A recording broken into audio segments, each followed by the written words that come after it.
Friends இந்த சின்ன வெங்காயம் காரக்குழம்பு பாருங்களேன், பார்க்கவே எவ்வளோ ஒரு சூப்பராக இருக்குது. டேஸ்ட் பார்த்தோன்னா அந்த அளவுக்கு சூப்பராக இருக்கும். இந்த சின்ன வெங்காயம் காரக்குழம்பு செஞ்சு வச்சுட்டிங்கன்னா அப்பளம் இருந்தால் மட்டும் போதும். பொரியலெல்லாம் வேணும்னு அவசியமே கிடையாது. அந்த அளவுக்கு டேஸ்ட்டை கொடுக்கும். நம்ம தேங்காய் பால் சேர்த்து செஞ்சதுனால இதோட டேஸ்ட்டும் வாசனையும் அந்த அளவுக்கு சூப்பராக இருக்கும். இதுக்கப்புறம் நீங்கள் சின்ன வெங்காயம் காரக்குழம்பு பண்ணிங்கன்னா மறக்காமல் இந்த மாதிரி ஒரு தடவை மட்டும் செஞ்சு பாருங்கள். அந்த அளவுக்கு டேஸ்ட்டை கொடுக்கும். இன்றைக்கி நம்ம தேங்காய் பால்லாம் சேர்த்து ஒரு சூப்பரான டேஸ்ட்டில் சின்ன வெங்காயம் காரக்குழம்பு தான் பண்ண போகிறோம். எப்படி செய்யலான்னு பார்க்கலாமா? Hi friends, welcome to Kerala சமையல். கேரளா சமையல் நம்ம சின்ன வெங்காயம் காரக்குழம்பு தான் சேர்ப்போம். வாங்க எப்படி செய்யலான்னு பார்க்கலாம். நம்மளோட சேனலில் ஏற்கனவே நிறைய காரக்குழம்பு, புளிக்குழம்பு இந்த மாதிரி நிறைய வீடியோ போட்டிருக்கோம். வேணுன்றவங்க டிஸ்கிரிப்ஷனில் லிங்க் இருக்குது, வேணுன்றவங்க செக் பண்ணி பார்த்துக்கோங்க. என்னோட வீடியோ உங்களுக்கு பிடிச்சிருந்தா உங்கள் ஃப்ரெண்டு உங்கள் ஃபேமிலிக்கும் ஷேர் பண்ண மறக்காதீங்க. மறக்காமல் கேரளா சமையலை சப்ஸ்கிரைப் பண்ண மறக்காதீங்க. இப்போ சின்ன வெங்காயம் காரக்குழம்பு எப்படி செய்யலான்னு பார்க்கலாமா? அடுப்பில் ஒரு மஞ்சட்டி வச்சுக்கோங்க. 100 ml எண்ணெய் சேர்த்துக்கோங்க. 100 mlனா குறைந்தபட்சம் ஒரு 4 டேபிள்ஸ் வரும். சேர்த்து கொடுத்துக்கோங்க. நீங்கள் எந்த அளவுக்கு எண்ணெய் சேர்த்து பண்ணுறீங்களோ அந்த அளவுக்கு டேஸ்ட்டு கொடுக்கும். 3 நாள் ஆனாலும் கெட்டு போகாது. சேர்த்து கொடுத்துக்கோங்க. எண்ணெய் சேர்த்து எண்ணெய் நல்லா சூடாயிடுச்சு. ஒரு டேபிள் ஸ்பூன் அளவுக்கு வெந்தயம் எடுத்து வச்சுருக்கேன். வெந்தயத்தை சேர்த்து கொடுத்துக்கோங்க. அது கூடவே 1/2 டேபிள் ஸ்பூன் அளவுக்கு கடுகு சேர்த்துக்கோங்க. கடுகும் வெந்தயமும் நல்லா பொரிஞ்சு வந்துருச்சு. 1/4 கிலோ சின்ன வெங்காயத்தை தோல் நீக்கிட்டு எடுத்து வச்சுருக்கேன். கட் பண்ணலை, தோல் நீக்கிட்டு எடுத்து வச்சுருக்கேன். இப்போ தோல் நீக்கினா சின்ன வெங்காயத்தை உள்ள சேர்த்து கொடுத்துக்கோங்க. சின்ன வெங்காயத்தை சேர்த்து கொடுத்துட்டு 2 கைப்பிடி அளவுக்கு பூண்டை தோல் நீக்கிட்டு எடுத்து வச்சுருக்கேன். இப்போ உள்ள சேர்த்து கொடுத்துக்கோங்க.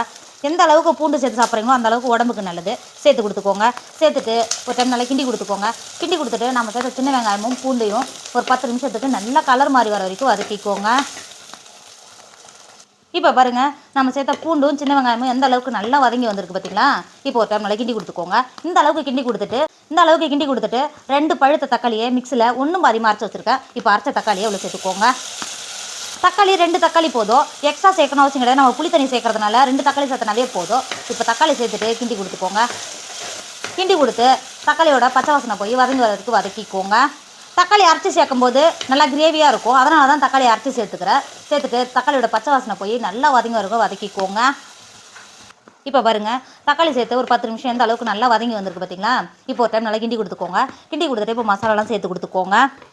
2 டேபிள் ஸ்பூன் அளவுக்கு குழம்பு மிளகாத்தூள் சேர்த்துக்கோங்க. இதோட வீடியோ நான் முன்னாடியே போஸ்ட் பண்ணிட்டேன். வேணுன்றவங்க செக் பண்ணி பார்த்துக்கோங்க. 2 டேபிள் ஸ்பூன் அளவுக்கு குழம்பு மிளகாத்தூள் சேர்த்து கொடுத்துட்டு அது கூடவே 1 டேபிள் ஸ்பூன் அளவுக்கு ஜீரகத்தூள் சேர்த்துக்கோங்க. குழம்பு மிளகாத்தூள் சேர்த்து கொடுத்துட்டு ஒரு டைம் நல்லா கிண்டி கொடுத்துக்கோங்க. நல்லா கிண்டி கொடுத்துட்டு ஒரு 10 நிமிஷத்துக்கு நல்லா வதக்கிக்கோங்க.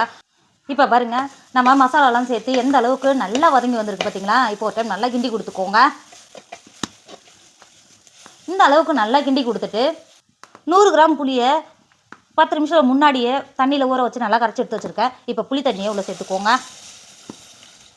புளி தண்ணி சேர்த்து கொடுத்துட்டு அது கூடவே உங்களுக்கு குழம்புக்கு எந்த அளவுக்கு தண்ணி தேவையோ இப்போ தண்ணியை சேர்த்து கொடுத்துக்கோங்க.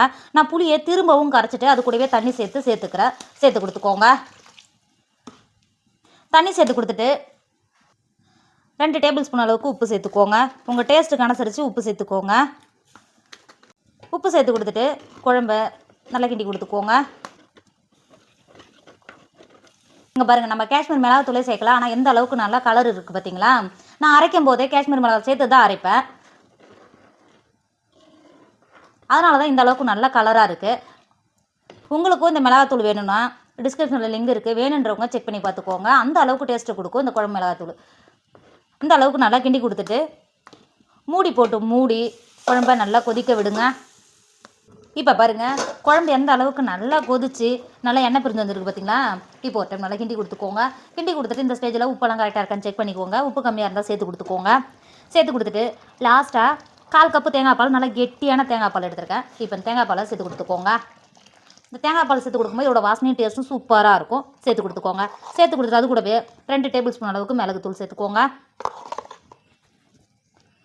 மிளகுத்தூள் சேர்த்து கொடுத்துட்டு ஒரு கைப்பிடி அளவுக்கு கருவேப்பிலை எடுத்துருக்கேன்.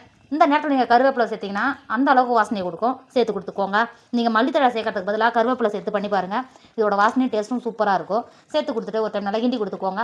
கிண்டி கொடுத்துட்டு நம்ம தேங்காய் பால் சேர்த்ததுனால இது கொதிக்கணும்னு அவசியம் கிடையாது. இறக்கிக்கோங்க. இறக்கி வேறு ஒரு பாத்திரத்துக்கு மாற்றிக்கோங்க.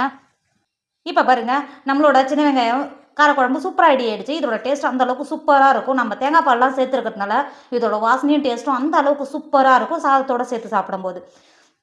இதுக்கப்புறம் நீங்கள் சின்ன வெங்காயம் காரக்குழம்பு பண்ணால் இந்த மாதிரி ஒரு தடவை மட்டும் செஞ்சு பாருங்கள். நீங்கள் அடிக்கடிக்கே செய்வீங்க. அந்த அளவுக்கு டேஸ்ட்டை கொடுக்கும். கண்டிப்பாக நீங்களும் ட்ரை பண்ணுங்கள்.